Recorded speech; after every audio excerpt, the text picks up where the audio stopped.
All right, gang, welcome back. Episode 49 of Kane's Local. Joined as always by my side are my cohorts, Cam and Kyle. I'm affectionately known as the old man of the crew.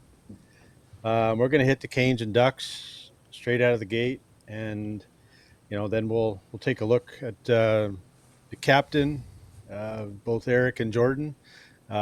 Special week for both of those guys. And then a little bit about the team, team defense, how we're doing, where we are, and what we think we need to get to, and a lot more. So we'll jump right in and talk Canes and Ducks. A little bit of a stinger there. I think I don't think we played all that bad, but I'll throw it over to you guys, and we'll let you launch into your first take on what happened tonight. Yeah, Carolina just I as much as I could try and I'm going to try and kind of defend him a little bit, but we first of all we didn't score enough to start the game, so there's nothing there. Yeah, we ended up coming back tying it 2-2 late, but a couple goals that probably shouldn't have gone in on Kochetkov do end up going in. I mean, the first one tough. A little bit. Second one, short side, that should be a save. I don't think the OT goal should go in either. So it's one of those things that we need him to be more consistent. And I never thought I'd be saying this, but I'm kind of really excited that Freddie is skating again and getting back. Not for the sole purpose of I think Kochetkov is not good and we need to trade him and get rid of him. I still think there's a lot to his game. I just think it's a consistency at this point.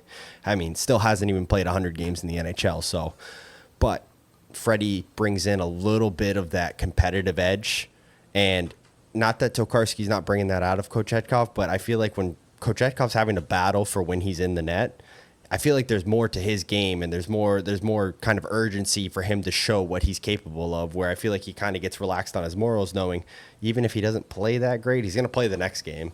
He's probably going to play the next one after that too, not because we don't trust Tokarski, we do trust him, but it's just, is he an NHL 1B? I don't think so. I think he's a backup and a guy that comes in every 4 or 5 games just to fill in that back-to-back role. But I mean, we were complacent early. We didn't have any jump. It always happens on retirement nights, and that's why I asked before we even started the podcast. I said, "Do we have any more retirements or anything like that this year?" Nope, we don't. So we're good there. But it was just poor performance from the start in the first. I mean, we had our chances, just gave up too much. But no, I think they were pretty rough. Chances to give up. I mean, Kochetkov needs to be better on that, especially the last one. I think the overtime goal. I think that one really was a killer. For how well the Canes had fought back to come back in that game. So, yeah, I mean, overall, I thought the Canes played well. They just, Staal outplayed Kochetkov tonight for sure. Yeah, no, I 1,000,000% agree. I said as I stood up from the couch after watching the game, I was like, he's not playing like he's going to be a number one goaltender. He's not playing. I mean, yeah, he makes a couple of good saves. Okay, in my opinion, big deal. He's got to make the little saves. He's got to make those saves that he knows when his team's battling back.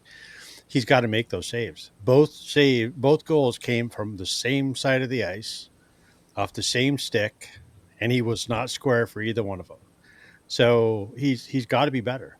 There's no way around it. I'm going to be the hard ass. I was giving him a lot of rope last week or week before last, but I'm going to stop giving him rope. I think he's got to make those saves. You got a damn lasso if you're giving him rope. That's all I'm going to say, because that's snapped back week over week. It's either he's good or he's bad. But like I said, I mean, still go look at first 100 games for a lot of NHL goaltenders. It takes them a while to get used to the league and get used to everything like that. Granted, yeah, I don't disagree. The short side goal, that's a great shot, 100%. I mean, great shot location. And I mean, yes, it's Jacob Slavin. He's probably going to take away that pass, but there's a guy backdoor with nobody else on him because it's a 2-on-1. So if he doesn't shoot that puck and he somehow does slide it over, if Kochetkov's fully committed to the outside shot where Slavin's taking that guy, and then he gets beat backdoor, is that just a better goal to give up, I guess? I'll take that over a leaky short side goal any day of the week and twice on Sunday. Because that's not his responsibility, the backdoor guy. He's responsible for taking the shot, quite honestly. So, and if he gets there, he gets there. If he doesn't, he doesn't. and that's on the guy that broke down in coverage. It's not on him. But he Yeah. can't give up that. The goal that he gave up is on him. Yeah. It's not on the other guy. So that's for me. I think he's a great kid, but he's got to start stepping it up, and he's got to start making those saves. He comes back, he makes 2 great saves. Okay, I get it, but you're only remembered for your last shitty save, and or bad decision, and it happened again in overtime.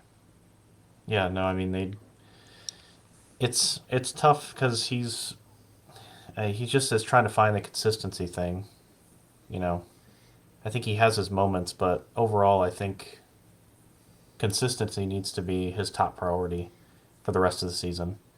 He just has to be more consistent. When he plays well, he plays well. Like Yeah, he doesn't yeah, really have many like really really off games. It's just in these low shot games he really does struggle. Like if it's a really low shot game, he definitely struggles. So he just he's got to find Yeah. a way to work with it because that's kind of where Freddie. This is why Freddie is so good, is because Freddie in low shot games, that's when Freddie's the best.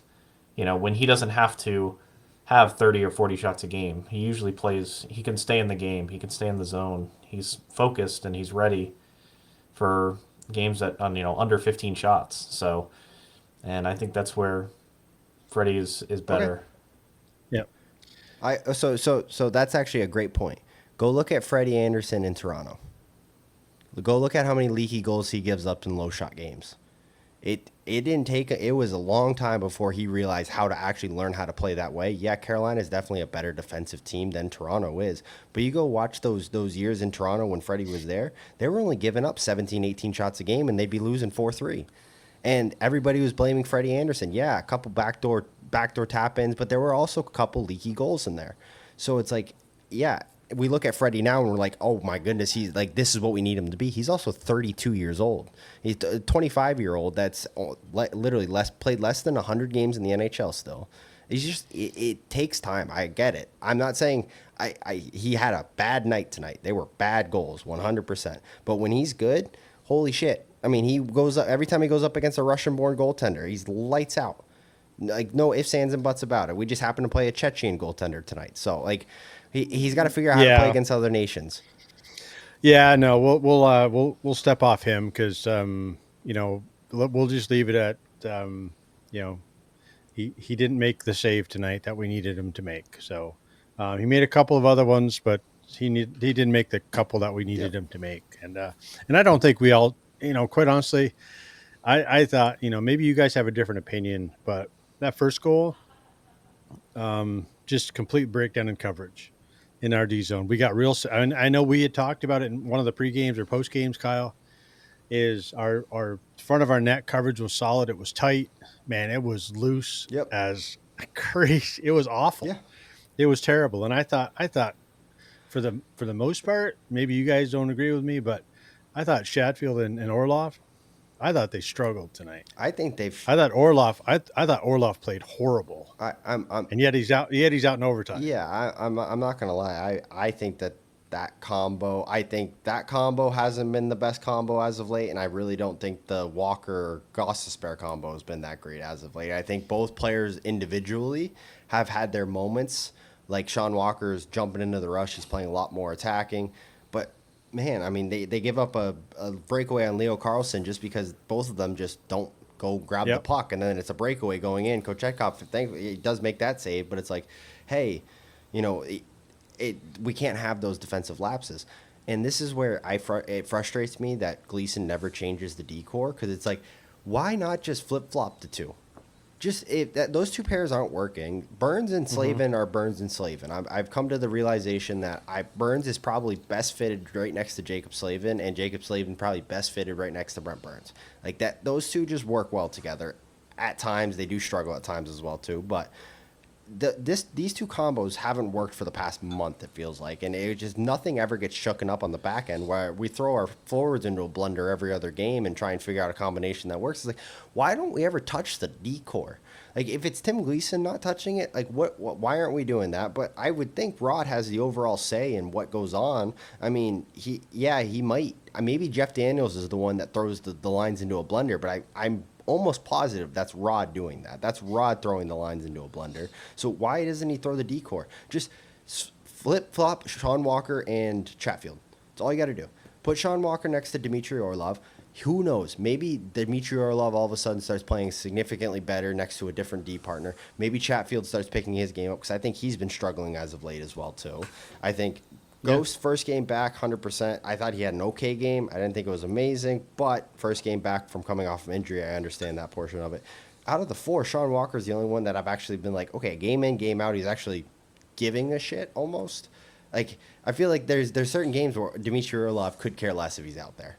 I don't know. Maybe that's just me, Yeah, I but mean, It's the way it they were seems to me. definitely our worst pair, but you know they won't change it, which it is what it is. So at the end of the day, we know what's going to happen. They're not going to change it. So Yeah. Yeah, the other thing too you want to look at, if you look at this, the almighty stat chart, it's about as many as the Canes Anaheim have had 28 tonight. block shots. Yeah, I mean, that was the in my opinion, that was the difference in the game. Because Dostal, I mean, we had 37 shots on goal. I mean, Dostal was ridiculous early. I mean, a couple of really 10-bell saves. I mean, you talk about A++ Yeah, I saves. I can't mean, still they were believe the one on Nate just was ridiculous.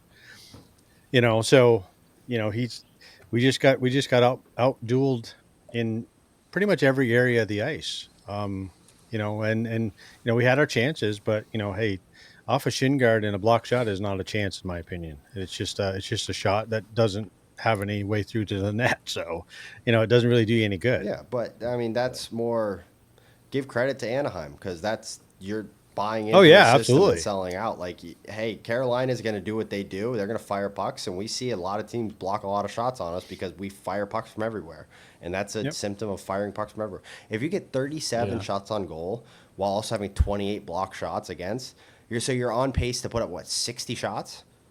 Like At the that's literally post, yeah. throwing the puck from everywhere, and that's not counting the shots that missed the net and the shots that went wide that didn't touch anything that just don't count. I mean, they're probably putting up 100 shots a game. Of course, there's going to be a bunch of block shots, but like the issue I had with the way the offense went is it's just like we still struggle to get to the net front. When we're playing good, we're getting to the front of the net. We're creating traffic. Third period, perfect example. Guess where Andrei Svechnikov is on his backdoor tap-in? He's just sitting on the back post. Hey, he's net front. He's near it. Hey, he's around the net. He's in an area where if you go there, you're probably going to get cross-checked. Yeah, granted, it was on the power play, so you might not, but you're probably going to get cross-checked. Like, you start going to those tough areas, and it's just we don't do that enough. Our big guys don't do that enough. I'm maybe counting out Andrei Svechnikov right now because he seems to be the only one that's actually willing to go to the net front at this point. Outside of maybe that whole line together, and I think it's just whoever you put on that line is going to immediately go to the net front because that's just the way they play. But we don't have any traffic. We don't have any screen. We're soft defensively. It's just that's a game we shouldn't lose. Yeah, no, 100% agree. And I think the other thing we need to shift, and we'll maybe, unless you guys have more on this one, but we'll jump out of I this. got But one other thing. Sorry. But I think Hold I on. think- Hold I think on. we- I got one other Well, thing. I wasn't going to transition away. Oh, Look, okay. give me a Sorry, second. sorry. I was going to talk something else already, but I think we need to give Blake a regular run aside Sebastian Aho. Yep. I think Jack Roslovic's a great player, but when you watched Blake in the third period on the opposite side of Aho in that line, he was absolutely electric, and he's earned it. He needs it. Rod, if you're listening, keep the damn kid on the top line for at least a game, see what happens, and don't keep fucking around and moving him around. Because you're gonna confuse the hell out of him, and he's a great player, and he can play in anywhere in your lineup, but he needs to be getting minutes on that top line. I struggled to yeah. I mean, I agree with that. Either that or I thought Andrei Svechnikov looked actually halfway decent with Aho tonight. They created a lot of chances. But granted, I think that Svechnikov's playing well because he's playing a majority of his minutes with Staal and Martinook. So it's like if you pull him off, he might push him back in the other direction. But last note, and then we should probably switch over based off we've ranted on this for a while now. Carolina is coming off of a very long week going into a retirement night. After coming home off of, no, not coming home. They just played back-to-back at home. Never mind. But just a lot of hockey in 5 days or in 7 days. Yeah. I good. Six games in 9 nights. Yeah, I mean, that's a six lot. games in 9 nights. So it's like we're gonna give it a little leeway, but Granted, they didn't that's a really game show they up really yesterday. They shouldn't got lose. ran out of the rink by the Flyers. Especially so. since the team played yesterday. Yeah, Yeah, I mean exactly. it's tough though. I mean, You know, they and got a point out of it at least. It's kind of that's the positive. That's the positive that I think we leave it with. The Yep. sixth game in That's a 9 nights positive. they get a point out of the game. guess that's the So, positive. I'm happy with that.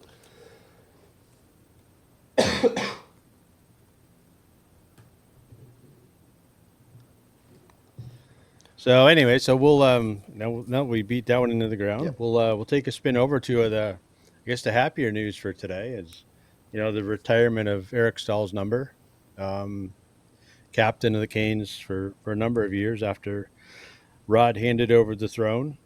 And I thought it was I saw the highlights, really nice. There's a lot of players there, a lot of old, legacy players there, and it was just super nice how they did it. I don't know if you guys Yeah. saw the intro, but I they had him basically getting dressed in the locker room, and he comes out like he's a player. So that's how they sort of introduced him to the fans, which I thought was pretty cool. I had the pregame on, but I must have missed it. I didn't see any of the retirement stuff. I was watching it. I swear to God, I didn't see any of it. Well, they showed like clips and highlights of it, of how they did it, and they didn't actually broadcast the whole That's thing. okay. So I saw the clips and highlights. Like, why? Yeah. Why are we not broadcasting that? Yeah, I don't know, unless they streamed it on some other feed. I mean, I couldn't find the live feed, but just in what you could see on the videos and what people Yeah. were posting, they had him dress up in his brother's stall, and it was kind of cool. It was really a cool way to do it. Yeah. And he comes out of the room, and he's Erik Staal, and but it was just a cool. It was just anytime you get the numbers retired, and it's well deserved. I mean, he's just his I don't know what his records are. I know he's got third most games played, I think, or second in most games Third.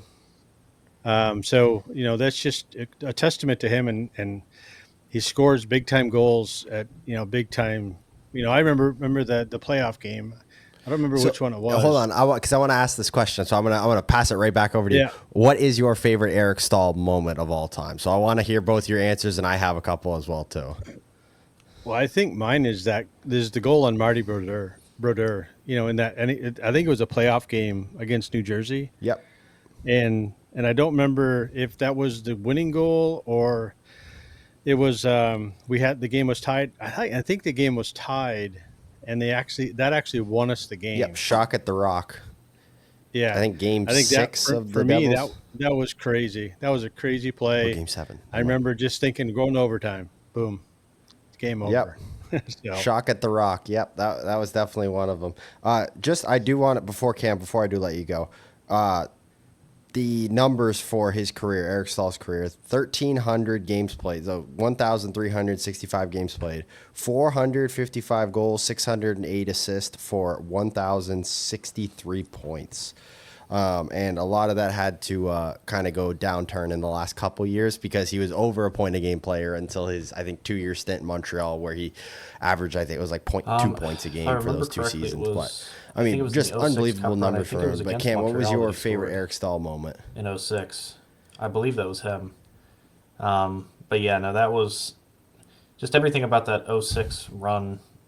Anything that happened with him there was Yep. just phenomenal. I mean, he played out of his mind. He was our best player by a long shot. And then obviously Cam Ward coming in too, just being the star that he was. But yeah, man, he was a good player. People gave him a lot of grief towards the end about, well, he didn't have anybody around him. Like at the time, the ownership was paying him, it wasn't even a lot. That's what I mean. Like he wasn't making a ton, but the ownership at the time wouldn't put anything around him. They just He wouldn't was put the any only money one into the making team. over $5 million And at he that obviously point. got traded. I believe it was to the Rangers that he got traded to. I honestly don't remember who came back in return, but yeah, it was. He was good, man. Like I said, he got a lot of grief at the end, but he was one of our more consistent players for sure.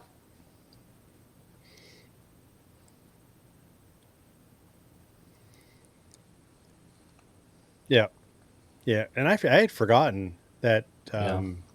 he had played alongside Corey Stillman and Eric Cole. I think that was his line at one point, and and it was funny because I saw the interview with I don't know if you guys saw the interview that Stillman did, but he was just like he's like yeah he said I was just he's like those guys were just lightning fast. He said Eric Cole power forward skate like the wind. Yeah. Eric Staal the same way. Um, both could score goals, and he was just merely there to set him up, and just set him up. And then he ends up scoring a huge goal in Montreal, and it was Yeah. just a weird shot. It was from the point, shot Yeah. bar down. It was like the most Especially unbelievable now. shot he'll never score Yeah. another one like that ever. Well, But especially it now was that just he's retired yeah, well, yeah, true. Well, he may scored in beer in the league, men's league. but yeah, On yeah, the so- Guelph goalies, as he's the head coach of the Guelph Storm now. Yeah. So it was fun to it's always fun to see, and then Jordan having an unbelievable week. Yes.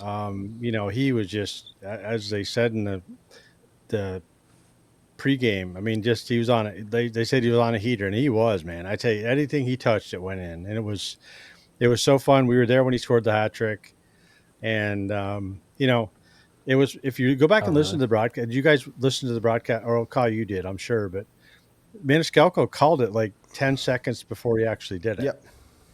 It was Well, crazy. If you go back and listen, he goes onto the ice and he's like Jordan Staal on the ice, who's on a hat trick watch right now. It goes up to the point. And Shot boom, it goes in. score! Jordan Staal hat trick. yeah, It was legit like Yeah, that so- amount of time. He got onto the ice. The puck goes up to the point. Staal gets Yeah, it. it was like But guess top where of the Jordan slot Staal almost. is on that goal? Still. Screening yeah. the goalie in front for a tip. he is, but it was a high tip too. Yeah, it That was was gorgeous. even more impressive. Yeah. So Not anymore. Yeah. So Yeah. yeah, he was in the area, and Burns got the puck through. I mean, that's something that doesn't happen very often either. Is he got it through on the ice, and it was a perfect placement for the puck. I will So, say Brent Burns hits a lot of shin pads 100%, but he also gets a heck of a lot of pucks through. And oh, he does. But I'm not saying he doesn't. the issue is that nobody's ever there to pick anything up when he shoots the puck because there's always rebounds and nobody's ever in the front of the net. It's a Yeah. free clearance when Brent Burns shoots the puck. It feels like. Yeah, For sure. yeah. So But exciting night George for Stahl, the crazy game. week, crazy week. Yeah, yeah. Stahl family had a good week. Yep. Let's put it that way. So, yeah, it was fun to see the family there. So, but did you guys see the? Oh, really? They were interviewing a bunch of the old players Mm-hmm. in the box, and Cam, just so you know, the box where all those guys Yeah. were was right behind our seats. Yeah, so whoever went in our tickets, they had a. Yeah. You're welcome. You had a wonderful Mark was in experience there, because you too. got to see Ray Whitney, Aaron Ward, Eric Cole, Eric Stahl, Yeah. all that. Mark guys in Stahl there. too. Yeah, he Mark used Stahl to- was there. he used So- to crash. But did you the see when they were interviews. interviewing Aaron Ward? No. You see Ray Whitney? He kind of, what he. Oh used to- yeah, he he's backing goes- into. he was crashing the interview. He did like good old time Ray Whitney. So, but it was fun. It was brought back a lot of old time memories. there. Can I just? I forgot to add this in the Anaheim thing, and this is the last. Did you guys think it was actually goaltender interference on that one? No, He moved his stick. That was the only thing he moved. I don't know why they called that back. That was he, wild. he made contact outside the crease with his stick. It wasn't outside the crease, but it was Well, only with his stick. Yeah, It wa- but he didn't. It didn't create the goal to go in the first place. So yeah. But the argument is he could have That's what it is. redirected it. I guess yeah. the point shot Yeah, over well, to the corner instead I of don't know. leaving a juicy Well- rebound for Aho to That bury. wasn't But on they him scored at it that point. anyways, like 2 seconds later. Yeah. But anyways, what else we got on Well, docket? Toronto got that one wrong. Yeah. So I don't know if that was Halkidis' Oh, yeah, call that's or what if it it was or the other guy. I don't remember who the other guy was, but Wasn't it anyways. Charal? Yeah, Sharon. Yeah. Yeah. So I think they did an okay job. They let him play For the most part. Yeah. Yeah. They called a couple of dingers Yeah, they were really both bad. ways, quite Yeah. honestly. Oh, I was but like, all the penalties tonight, they out of all the things to call, the penalties they actually Yeah. called were all terrible. yeah. The only one that was realistic was Truba's. I mean, because Yeah. he put his sticks, he can opener And Martinook, I guess. Yeah. Yeah. Because those two were the So- only two that were genuine they Yeah. legit just can open the Yeah. guy. But the other ones, all of them, not penalties. Yeah, Drury's wasn't. Something. No, the other, it It was wasn't. just So, was. Anyways, yeah. We won't hop on the Yeah, referees. Maybe we probably. should try to get them on and talk about this stuff one time. Yeah, I think they have probably a legal piece of their contract that says do Yeah, not do any interviews. we'll Huge find Caniac. somebody that's retired. We'll see if Tim Peel listens to the Canes local podcast. I heard he's a big Canes fan. So Well, he's a Caniac. I yeah, know that. yeah, as So, Tripp always we can says. get him on it. We can chirp with him. So, anyways, we'll spin off that, and congrats from all of us to Erik Staal. Well deserved. Yep. So let's take a look at, real quick look at. I think our team defense is getting better. I think our forwards are much more activated in the D zone. There's a lot more pressure, back pressure, for the most part. But you see what happens when it doesn't happen. Yeah. And tonight was a perfect example of that. That when you didn't have a lot of back pressure at the right times, it just creates a lot of opportunities. I mean, hell, we saw the start of the Toronto game was an absolute shit show.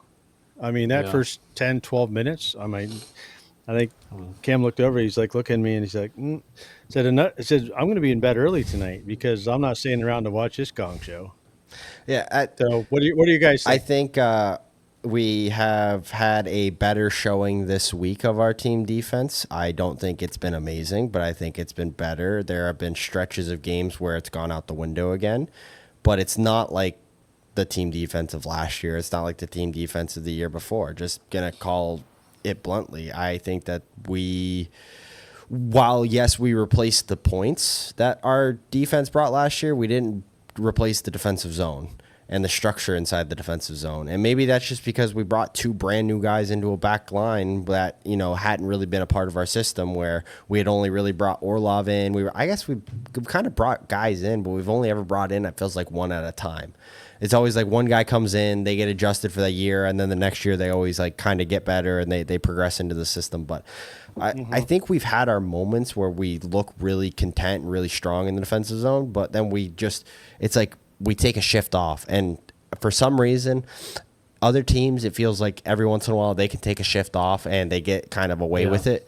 I feel like Carolina, every time we take one shift off, it's right in the back of our net. For sure. I mean, like it just feels like we can't have a single breath for the whole game. Like it's just not kind of swinging their way, especially in this game. I mean, the Staal save obviously was just insane, but even over the last week or so, some of the shots in some of the games, you're just like, man, 3 months ago that finds its way in the back of the net somehow. Like it bounces off 8 different guys and goes in the back of the net. So, it's just kind of the situation they're in. But winning the back-to-back was pretty good. That shows a lot, especially with Vancouver having a day. Like I think they had at least a day, if not 2 days rest in between games. They were in Raleigh a day early. A ton, yeah. Like I said, they were in Raleigh, just probably at their hotel or something, while the Canes were playing the Toronto. So yeah, it's a good showing, especially against Vancouver. Vancouver was a really good game. I thought they played really well.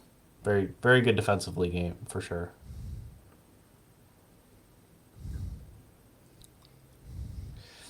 I think Vancouver took a ride over to the Gentlemen's Club off Capitol, and they were hanging out there while the Canes were playing Wednesday. I mean, it just kind of. I didn't think they came ready to play at all. Especially, like I said, you said they had the day off, and I don't think they showed their game all that well. But granted, Dustin Tokarski, big 19 saves or 14 saves. Yeah, I think the other thing is we block shots. I mean, that was probably our highest block shot. I think 27, 28, 9, I shot. believe. So, 7, yeah. So there you go. I mean, so we got Anaheim. We did what Anaheim did in the game that we probably shouldn't have won against Vancouver, based on the way we performed. But so I don't think we played bad against Vancouver. I don't think we played great though. I mean, I think we played like a team that played the night before. I think we did. I think if we wouldn't have blocked shots, we didn't play with the same. I didn't think we played with the same energy. But we blocked shots. We stayed tight. We stayed defensively sound. We just got in the way of pucks and we took advantage of our opportunities. Yeah. And when we did that, we scored goals, and we didn't allow them anything. So we played like we were playing the day after a game that we'd already played our wheels off against Toronto. Yeah. But I think after the first, I mean, and just the final, I guess my final point on the defensive zone is you look at after the first 10 minutes of that Toronto game, I felt like it settled down significantly, and that's what led it into the Toronto game.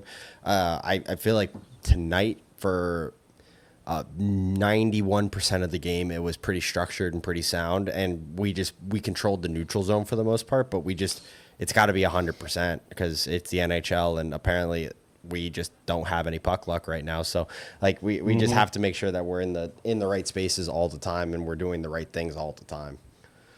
Yep. So anyway, so we'll if we're ready to dive off of that one, we'll leave the Canes for a little bit and then take a spin around the league. I tell you what, there's some teams that are really they're getting on a good run here. And hey, what about those Columbus Blue Jackets? Holy smokes, they're second wild card team as of today. I mean, they've won 4 or 5 in a row, and then Detroit, they've won 7 in a row.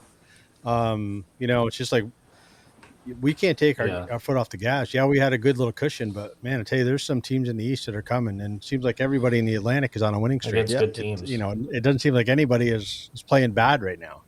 I think the Rangers have won their last few as well too. They won the last 2. Yeah. Okay. Oh yeah. Yeah, that was the other thing too. I think one of them was Florida, was it not?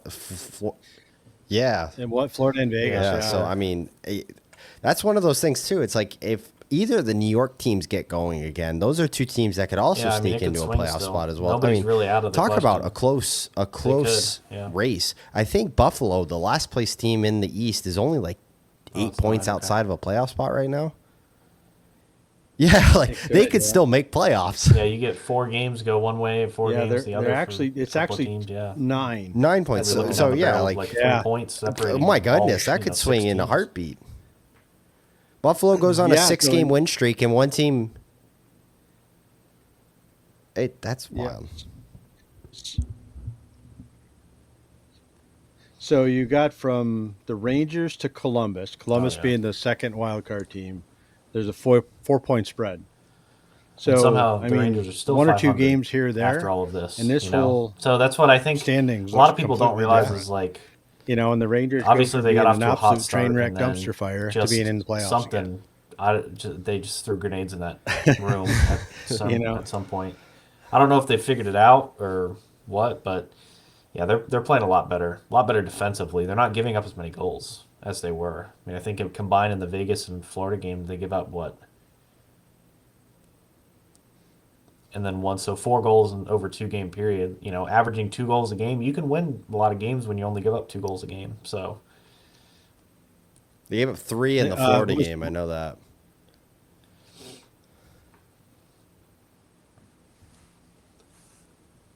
Yeah. Yeah. Mm-hmm. Yeah, so it should be interesting. That's going to be something to watch. I mean, another team that's hot too, Ottawa. In.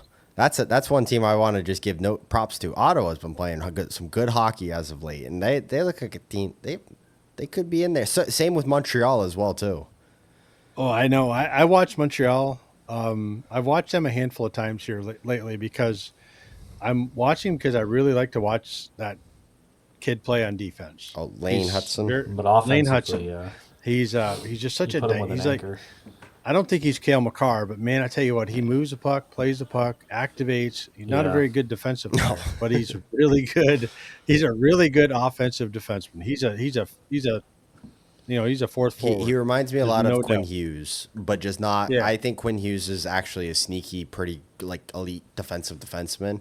I think Hudson maybe it's probably a learning curve because I remember Quinn Hughes also not being a very good defensively, a good defensive defenseman, but he kind of grew into that portion of his game. Another thing too, I think, and this kind of scares me because they're technically our rivals, even though I don't think. Yeah, Washington's. It might be a rivalry. I'm not sure, but Cole Hudson, I think, is going to be better than Lane is, and he's going to Washington. Yeah, they got another. They I'm got like, Protus, good God. I tell you what, Washington is going to be there. I mean, they're the real deal now. But man, when some of those prospects come, that other Protus kid comes, they got some monsters. Yeah, probably I would say in the next.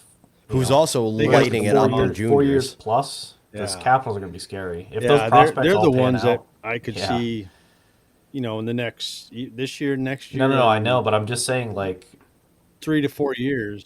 like Yeah, Pittsburgh they're 2010. They're yeah gonna be. They're That scary dynasty, now. like They're first in Chicago the dominant Metro. they, dynasty. Like, they they're going to be dynasty scary. I'm yes, yes. Yeah. yeah, I'm just saying I don't think that it's possible. I think that the dynasty has already started, type Yeah. of thing.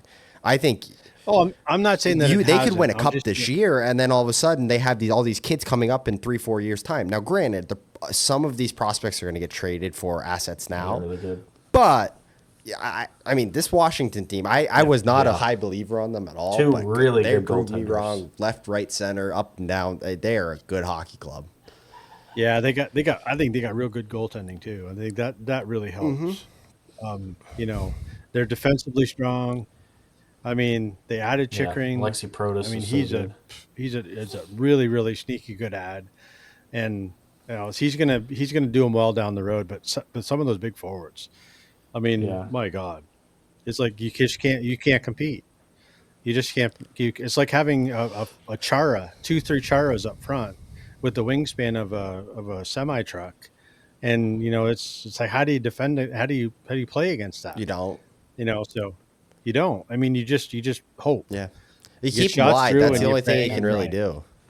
And You're good on playing like and you grind, and you get to Carberry the and the you try to ownership get and to the the interior management if you group too can, and for just shoot trusting the and look for development rebounds, that and they that's the had for biggest all thing. these You're for not going to score on the Protas, for rush. I can McMichael, promise you for that. Strome, like for all So of it's these going to guys be that really really they've difficult. kind of been nurturing over the past couple of years, making sure that they're actually, ready to go, and it's so good.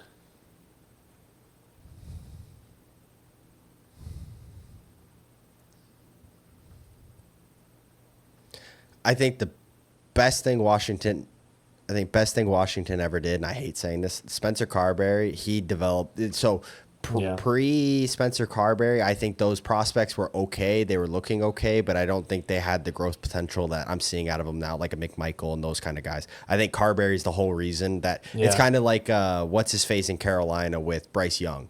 Like all of a sudden now we're looking at Bryce Young and it's like, oh, Yeah. okay, like now I'm starting to see what we drafted him #1 overall for, but that only starts because Dave Canales comes in and takes over the team, and he's a development QB. We saw him with Baker Mayfield. We saw him with one other guy. I can't think of. It doesn't matter. But anyways, we see, like, I just using it as a reference, but I think Carberry's come in and he's taken over the development structure for those younger guys, and I think it's paying off in waves and dividends right now. Now, granted, the playoffs is a different animal, so I'm interested to see how this team translates into playoffs. But they're built for it. I mean, from what you see in regular season, they're already playing like it's a playoff Yeah. hockey. Like They're gonna be good. they hit the crap out of you. Anytime you go anywhere, they're hitting you, they're cross checking you, they're a mean hockey team. That it's almost like a Florida in a way. Yep. He needs. Yeah, it'll be interesting to see. So, I mean, how about I think Ovi doesn't Watch? he need, like, Where's 20 he at goals or something like goal that? wise? Is he still on? I don't think he's going to do it this Potentially, year. you going to do it this year? I don't think. I think his injury really set him back. Yeah. Yeah. I thought he was still fairly He's on close. 873. How many does he need? Oh, 893? so that's 20, I don't know what 27? the record No. is. He needs 27. How many does he need? Well, he doesn't need the full. Okay. I thought he needed the. Was it 900? No, I don't. That's why I'm at. I this is terrible. This Yeah. is god awful hockey information from us. But how many does Wayne have? I thought it was 894. I mean, he's 40 games left. He could do it, man. Like, he could definitely do it. 894. Okay, Like, I was right. He's averaging but- a goal a game. So That's 21 goals he away, kind of, like- and he has. I mean, That's what I mean. Like, it's that's it's in Alex. the Yeah, cards. that's I think he's very if much on the if cards Washington right keeps playing the now. way they've been playing, they'll Yeah. do it. He'll do it. Yeah. What is he on so far? Yeah.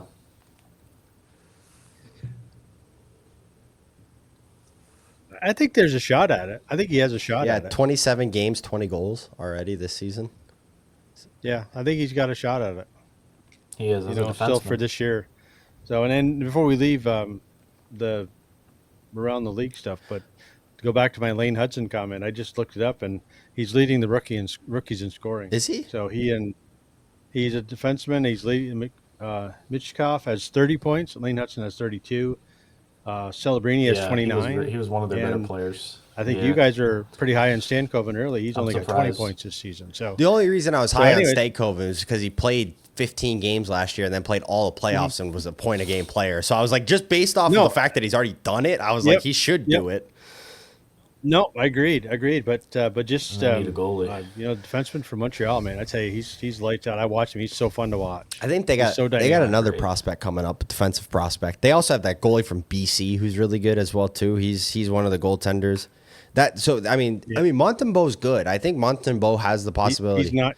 Yeah, he's not. I don't think he's the. I don't think he's That's the. true. I don't think he's a. Take it to the promised land Well, goaltender alright. for them. I think that I said to Hey, somebody made that Team I know is a Canada. Montreal. Yeah, I guess so. Yeah, well, so what? I didn't have much to choose from. So Could take it at Stuart the end of Skinner. the day. Yeah, but okay, well, Stuart Skinner. He just led him I to a don't- cup I would- final. If that's what I you're would- focused on is the Yeah. playoff portion of it. No, I'm not really focused on the playoff portion of it. I'm just saying that he's not. I don't think he's a guy that. He's not a Carey Price. He's not a guy that can take it to the. He's not a Jake Ottinger. He's not a Probably. Connor Hellebuck. He's not a number one goaltender in my opinion. But hey, Well, I don't think he's going to be the no. I think Jordan Binnington's probably going to be the guy for Canada going into at least game one of the Four Nations. yeah. But I mean, even for Montreal, I think Montreal. That's their. I think their Achilles heel right now is they got good forward. They got good skill. They got good players up front. They got good defensive stability. They're not great defensively, but they're better than they were last year. But I just think they don't have goaltending, and I think that's what they're missing. I'm just curious For what who? his stats are for the season. So 33 games Yeah. played, 15 It is good to check those numbers, 15 basically. wins, 3 shutouts, a 288 and a 901. Yeah. Not I mean, it's respectable. better than But Kochetkov. again, but I'm not. Hey, I don't think he's the number one either. So I'm pretty consistent on my opinion when it comes to the numbers like that. So I mean, how many? Montembeau has 177 games played though, so slightly different in that regard. No. But one final thing I want to just do don't know if before we that's go off true, of this like, or is if that's just have you stuff guys heard the that people are drama in saying. Vancouver with JT Miller and Elias Pettersson? They can't be on the ice together. They hate each other so much they legit can't be on the ice together.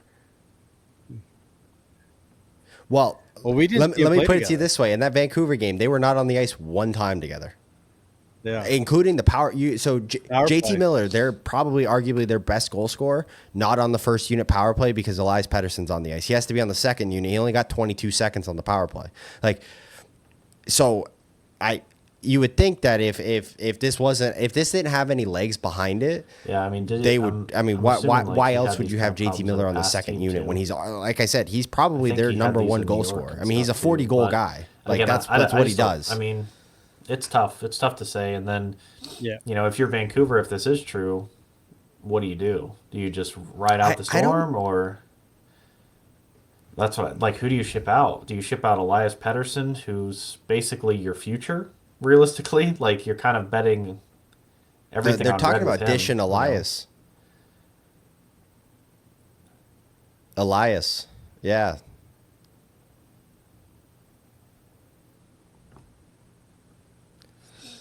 Let me put it to you this way: if they ship out JT Miller, whatever, if he goes to a cup contending team, they just got legitimately like a million times better. Like if he goes to an Edmonton somehow, some way, Edmonton's winning the cup. Because that's how you counter Matthew Tkachuk. Because that's where we're fighting. Every team in the NHL is trying to figure out how to counter Matthew Tkachuk. JT Miller is how you counter Matthew Tkachuk. Because JT Miller plays the exact same way. He's a dog on a bone. He plays hard. He plays physical. He will punch you in the face. He scores a bunch of big goals. He's, like I said, 40-goal guy. And if he goes to a contender, watch the fuck out. Because he's one of those unicorns where it's like, good. And it's kind of Tom Wilson this year, where Tom Wilson's putting up points as well too, and he'll 5 box years you, he'll at this punch your point? face in 2 seconds. It's been going on forever. But so apparently again, Yeah, until Elias if anything's is gonna happen, getting, until it interest happens, from I don't really Carolina. believe it.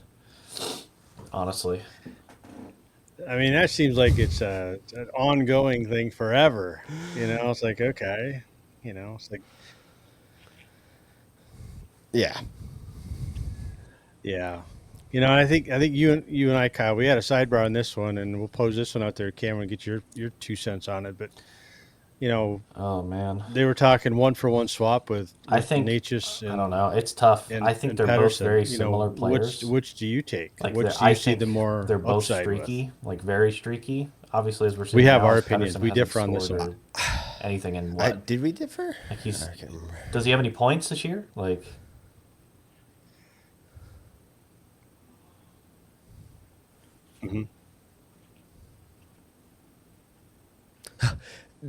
Other funny thing is, yeah, no, so the other funny thing like, is that again, when JT Miller's in the roster, active roster, he's a .45 so points again, a I game think it's player, a but when JT for Miller's it's a out of it, Vancouver he's like a decision of 1.8 who points do a you want game to go player. with for the future? You know, do you want to keep He JT went on Miller like a and 22 ship game off or 22 Pedersen, point or do you streak want through to like 11 games when hold on to JT Miller Pedersen was out and on leave. throw JT Miller somewhere? Because I don't know how many more years JT Miller has, or like how big his contract is, or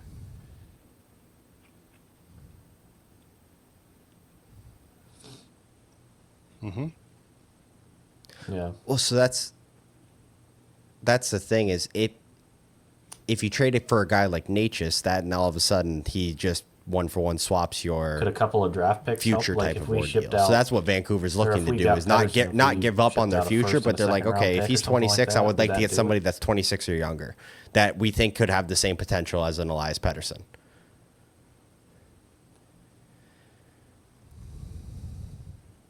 Well, I'm talking about without getting rid of Natchez. I don't think you would even need to do that. I think a one for one swap would both teams would. I think if that it would be equal in my eyes, it would be equal for both teams. A one for one swap. Oh no, Yeah. I don't think you. I think the whole point of this is if they are going to trade Elias Pettersson over JT Miller, you're going to get draft picks back for and maybe way younger prospects. Where with Elias, you could probably get a roster player off of a team that is in the same age bracket as him because teams are willing to give up younger players if they're getting a younger player in return. Especially with a guy like Marty Natchez because this is his last year on this contract, and then we have to sign him to a ticket. He is, while At least. not having a great time right now, he's having a career year as far as points totals, and he's having a better season than a guy like Andrei Svechnikov and a Seth Jarvis. So he's probably going to ask 8.5, 9.5 million.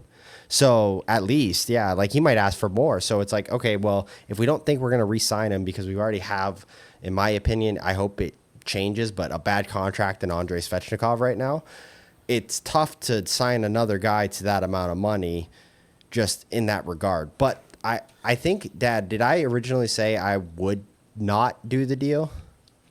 No, you said you take Pedersen all day long. Outside of you this said year. you take him for Natchez one for one. Yes. You said he was a better player. You said he's Yeah. which I guess I could I don't know that that's true. I think he's the more consistent Yeah. of the two players. But I think let me also I don't offset know. my point as well too. Yeah. He's a center. Yeah, no, I get it. Well, That's your Minnesota 2C Natchez. all of a sudden. And then your first line center and second line center is Sebastian Aho and Elias Pettersson. That makes a big difference instead of Sebastian Aho and Jesperi Kotkaniemi. I love Jesperi. I think Jesperi's starting to play well, but it's just like you talk about centers win championships. We talk goaltending is vital. We have to figure that out. I think if Freddie comes back, that's going to be big. Your defense is vital, but in all honesty, centers win championships. Go look at any team that's won a cup the past couple of years. Colorado did it with a two-headed monster of I think it was Landeskog but Nazem Kadri was the second line center. Like talk about a player. That's a second line center. And then you look at Florida, they have Barkov, and then their second line center is Sam Bennett. That's a player. Like you need two centermen in order to win a Stanley Cup, and we don't have the second line center. We have 3 third line centers. Yeah. Yeah, well, I mean, I guess in that case, then I could be easily swayed that the 2C spot is more important than the other stuff, intangibles, I guess, potentially that come along from one to the other. So, again, I just don't know enough about each player. I know enough about Marty Natchez to know what his potential upside is, and I don't think we've seen it yet, honestly. I think he's got a lot. I think he's got another gear to go to, and I think he's starting to figure that out. But I, again, if we're Yeah, looking for a Rod two doesn't C, think that, then I obviously. So can't argue with you. I mean, are in your guys' eyes, are we looking for a 2C? Well, I think we need one. Yeah, yeah, I don't disagree. But I still think that Natchez potentially can be that yeah, 2C. But I think Clearly, Rod if he doesn't does that, trust him. no, I get it. I get it. I do. I understand that. But if he could become and get it, then I think they become an equal player. Ye- I think that he can do that. He can do that role if he can play more defensively responsible, which he's starting to show more of that, yeah. I don't and know. he's showing less and less of the other shit. I So yes, but I think he's. But I don't think he's there I yet. was gonna say I'm not going to because say he's 2 weeks there ago you were just saying he was back to his old shit because he goes through these streaks of where he's hot as a yet. wick You and then he didn't goes. hear what I just I said. know I heard you. I said he's getting there. He still does the same old shit, but that's why he's not trusted. I get it. I I do. just don't know if Rod ever You know, trusts him in that position. maybe not. Maybe not. If that is the case, then yeah, let's one for one swap him, and we'll try it again. Yeah. So With a guy like Pettersson. Elias Pettersson's like number one most compared player is Sebastian Aho. When Elias Pettersson's playing at his level, that's what you get out of. I think he's a touch, and I say this with the biggest, like, this is like a grain of salt difference. He might be a touch more skilled than Aho is, just in like the way his ability to move in and out of traffic. He's a little bit more silky than Aho is in that regard. I think Aho's the more complete 200-foot player. Yeah. But I just there's a lot more there's a lot more in my mind just and I love Marty Natchez, I really do, and I think he has potential to be 100, maybe 90 to 100 point guy. I just for some reason every time I watch Elias Pettersson when he's playing at his top level, and it comes down to when certain people are out of the lineup in all honesty, but when he's playing at that level, I watched 4 or 5 games in that stretch. He talk about a game breaker. Like if he's playing at that level, he might be even more effective than a Sebastian Aho at being just an out and out game breaker. So it's like, and I think Natchez could do that too, but it's just it's almost who do you trust more? it's hard to see, but I don't know if it ever happens. But yeah. All right. plus Elias Pettersson's on like a $9.5 million contract. Well, there's the other thing. I was trying to look that up and I couldn't find it. So I was going to say, well, can we even afford? Yeah, he's making like I 9.5 right now. We probably have to ship out Natchez and like Kokaniemi or something like that. Get rid of that Kokaniemi contract. Unfortunately, but I don't know. We'll see. We'll see. It's not happening. Big weeks coming ahead for the Kings. Yeah, it's not happening. Well, I know what's not happening. We said they need a goaltender, and there was all rumblings and this, that, and the other, and we're sitting on our hands. Yeah. So I guess we're still hoping the Freddie experiment comes to life.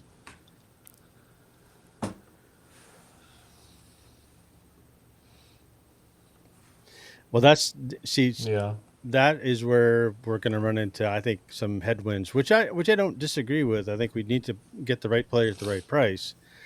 But Tulowitzki, he's that kind of guy. He's not going to take the wrong deal at the wrong price. Yeah, but that's also how you make playoffs 22 years in a row for certain teams. Like that's how Detroit made. Granted, it was pre-salary cap when they started that run, but it went all the way to like 2017, and you do that based off of drafting good guys and getting players that are good, but you can't give up the farm for any particular player because you look at a team.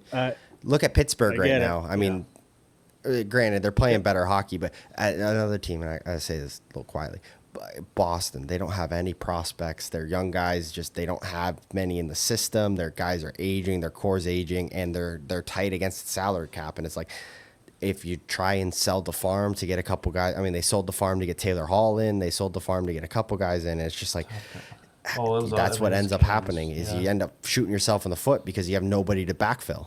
Yeah. But I think at some point though, you gotta pull the pin and try, because you can be a perennial second round playoff team. You can be a perennial 100% lose in the quarterfinals every freaking year. Let me ask you a question though. Who went out and got the top guy last year? at the trade deadline. Who went out and got the trade done for the top player in the trade deadline, and I think got a pretty good price as well too. We did. Carolina did. I think when the GM really thinks that we have an opportunity, I think Waddell thought last year we had a genuine opportunity to win. If we could add some more scoring depth to our top lines, he thought we could win. And he got it at a good price, but he gave up a lot. He gave up a bunch of draft picks and he gave up a bunch of prospects that could end up becoming really good players. But he did it because he thought we had a genuine chance. I don't think we are giving up anything this year because in the back of Salusi's mind, he's sitting there like, I don't think this is our year. Like I mean, look at how we're playing. If we were playing lights out and the only thing that was hurting us was goaltending, and yeah, if I'm Saluski, I'm going out and running and grabbing a goaltender. That's not the only thing hurting us right now.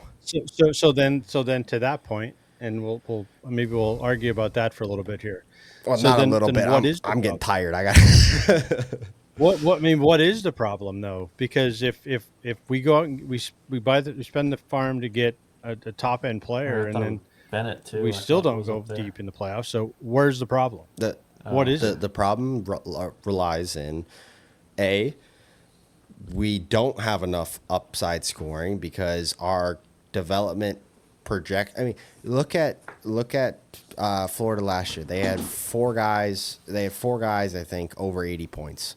They had Barkov, they had Tkachuk, they had Reinhart, and then they had maybe it was just the three, but they had three guys over 90 points. I think he only had like 60. I don't think he's ever been close to that. I could be wrong in that regard, but look at Vegas the year before. They had three guys. Marcia Show had I think 80 plus points. They had Eichel have 80 plus points. You have to have production, and it's hard to harp because these kids came in. They came in so young, and they're still not technically into their full development curve. But they've been in the league so long that we expect them to fully be there. But like Andrei Svechnikov needs to take a huge step forward. Yeah, he's 24 years old. Your prime is 26 to 32. Like that's when you're going to be your best player, whatever that is. So he still has room to grow, and he still should have room for potential. But it's like, we need more out of him, and he's playing a lot better as of late. I'm going to give him a hell of a lot of kudos because I think his last couple of games have been some of the better games that we've seen him all year. Mm-hmm. But I mean, we need Marty Necas to not go on a 20-game cold streak where you produce, 6 points through 20 games. Like, we can't have that. We need you to be producing. We can't have Aho have a terrible start to the season. We can't have Jarvis have a slow start to the season. We can't have any of this portion of it in order to be a genuine offensive threat. And then I think our defense last year was a lot more comparable, a lot more capable of winning a championship than the defense of this year. I think, yes, we do miss Pesci and we miss Shea. We can't deny, I think we definitely miss them. Our D zone is significantly softer without them. Yeah, we move a lot nicer in the D zone, and when we do break pucks out, man, does it look good. But holy shit, it feels like it's few and far between the amount of times we break pucks out now. We're so soft defensively. We allow way too many chances in front of our net. And then we don't have... When Freddie's on his game, I mean, that Florida series, if we had any level of goal-scoring ability in that Florida Eastern Conference Finals, he was on lights out. He was the second best player in that series, and the first best was Sergei Bobrovsky. It was number one and number two were the two goaltenders. So Freddie can do it, and I genuinely think he can do it. I think Kochetkov can get there. Kochetkov's not there yet. I think Freddie is. I think there's too many holes in this roster right now. And I think if we're able to get Nikishin at the end of the season, I would take a good long look at his resume through the KHL right now. And I've gone back and I spent the morning portion of today before I fell asleep watching KHL. Because he scored a hat trick the other day. But he's there. I mean, we know the KHL is the second best league in the world. They play on NHL ice. It's the second fastest league in the world, and he's dominating it, it. So if that's the situation, I wouldn't mind seeing a Dmitry Orlov maybe come out of the lineup for a Nikishin if we need an extra presence. He's also 6'4" and has leading the KHL in hits right now. That's what we need. We need some more grit, piss, and vinegar to our lineup. He also had like is also one of the best point guys for defensemen in the NHL or in the KHL. So he's big, he's physical, he scores, he makes plays, and then on top of that, he just I've seen so many videos of him just blowing guys to smithereens. So it's just I think that we take a long hard look because I genuinely think that our bottom four on the D-core, we need better out of them.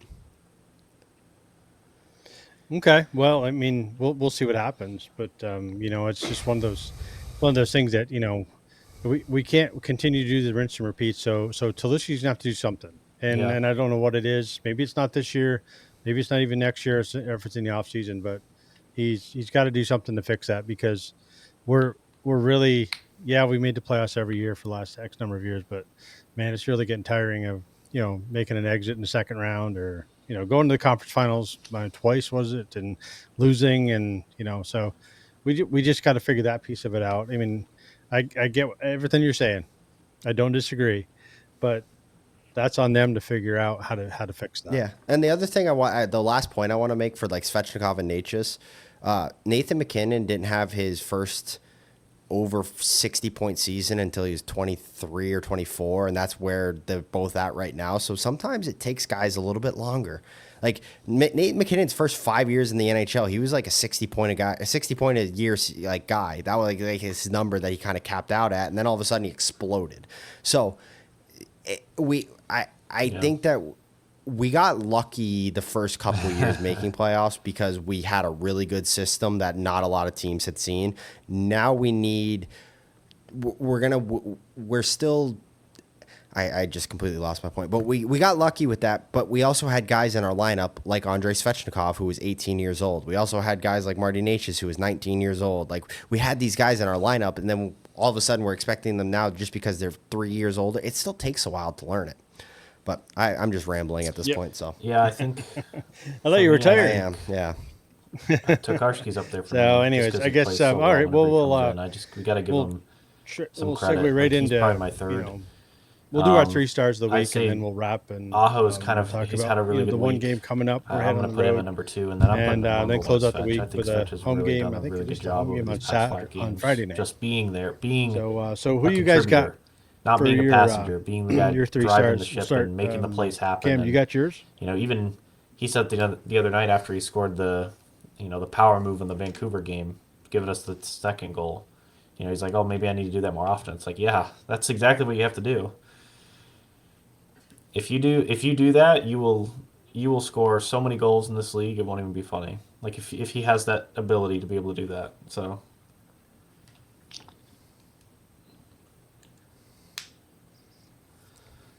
yeah. Yep. Yeah, he's good.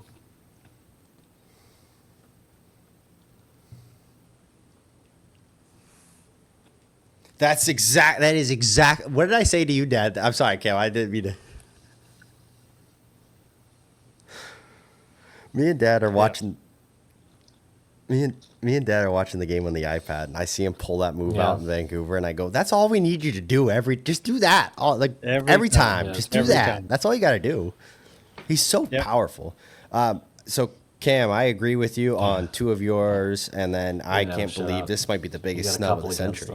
So I got Dustin Tokarski as my 3rd star. I thought, same as you. Every time he comes in, plays exceptionally well, has good times, and having a shutout at 36. I think he was like the 35. He was like the 6th oldest. The 6th oldest goalie to do it for Canes. And Manny Legacy, number 1 at 38, I think. It may have been 38 or 39, but it was up there.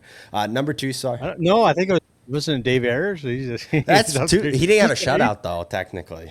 Oh, that's right. He didn't have a shutout. Because he didn't start the First game, so you can't have a shutout unless you start the game. Yeah, that's true. I get you. The 2nd star, Andrei Svechnikov. Totally agree with you, Cam. I think he had a very good week. I think he was by far massively improved from where we had seen him in the past. And I think he's, as Bryce Young said, I figured it out. I think he's figuring it out. I think he understands, like, if he uses his body, he could become a dominant player. And I think we saw it a little bit last year with the Rangers, and then he went away from it at the start of the season. I think he's understanding, like, I can't go away from it or else I'm going to start to slow down and slow my progression. And then the number one star for the week, Cam, might be the biggest snub of all time. This might go down like history. Jordan Staal having an absolutely unbelievable week for the Hurricanes, knotting a hat trick and another goal the following game and another 3 assists, I think, on the week as well, too. Probably one of his best weeks in the NHL in history that he's had. But I mean, just talk about a power forward. He's the quintessential. Yeah. He's a two-way power forward. Like, he plays so well defensively, but my goodness, he uses his frame so well to get to the front of the net. It's so hard to move him. I would not want to be any sort of defenseman going up against him. And then you add Svechnikov to his line, and it just completely galvanizes Svechnikov. He's like, Svech is like, oh, that's how you play. Okay, got it. Yeah. Understood. Yeah, no. So I agree with you guys on a couple of them, and I left, and this may be my snub of the week, but I left Tokarski off. Simply because he got a shutout. It was a 14 save shutout. It was a 14 save shutout. So if he made if it was like a 40 save shutout, then I'd say okay, I'd bump him up the rankings a little bit, but I waffled a little bit on my number 3, but I'm going to go with Martinook. I think he had an exceptional week. He had 3 assists in the Toronto game, and he was just everywhere. He's all over the place. He created havoc. He created chaos. I think he elevated Svech's game. He allowed Svech to be a better player when they played together. So I'm going to give him number 3, and then I gave Svech number 2. I forgot. I guess I agree with you both. I think he's really accelerated his game at the moment, and we need him to continue he needs to go further, but he keep going in that direction. I think he's had a great week.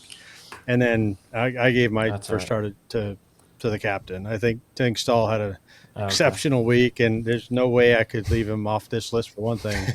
And getting a hat trick and 5, I don't know who in their right mind would leave him off the list. Is he shots?